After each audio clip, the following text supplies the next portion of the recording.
mudaharaadayaal aad u careysan ayaa buux dhaafiyay si ay dareenkooda ugu soo dubaan qoyska Xamdi Maxamed Faarax gabadhii kufsi wadareedka loogu geystay magaalada Muqdisho kadibna ay isla ragii tacadiga u geystay ay nafsada dhaafiyeen ayaa maanta isla dhismaha uu falka ka dhacay ka hordhigay banaanbax aad u weyn iyagoona dab qabadsiiyay dhismahaas inkastoo dabka la damiyay dadkan banaanbaxyada ka dhigay dhismaha hotelka ku yaala degmada Waaberi ee magaalada Muqdisho ayaa waxay banaanbaxyadooda ula gol lahaayeen marxuumadda iyo qoyskeeda in ay cadaalad helaan anaga waxaan ahay ehelkii Xamdi Maxamed Faarax aniga waxaan ahay Xamdi eedadeed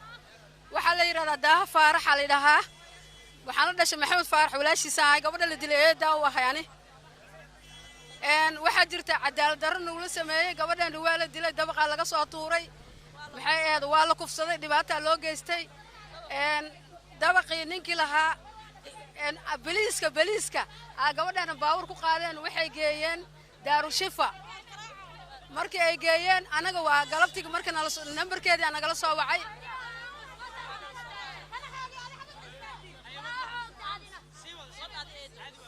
adiga ala kulli xaal markii gabadhii meesha geeyeen baliiska meesha geeyay gabadha markaan u tagnay waxayna dhaheen gabadhan dabaqaas laga soo tuuray anaga ayadoo meeyda halkaan aan soo dhignayna dhaheen anaga meesha waa ka qaadnay CID dan geynay CID waa ka qaadnay waxaan geynay meesha la yiraahdo Istaal Madiino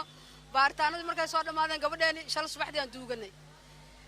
ninkii baliiska ee idhaa gabadha dabaqaas ay ka soo dhacday oo baliiskii baawurkooda lagu qaado oo meesha lagu geey waxa ay xirxiraya waana la dhibaataynaya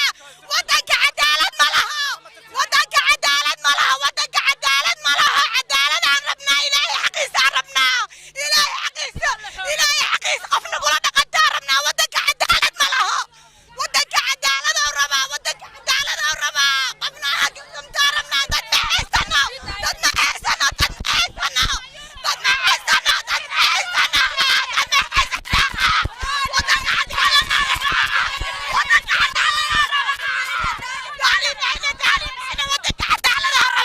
booliska Soomaaliya ayaa sheegay in kiiska marxuumadda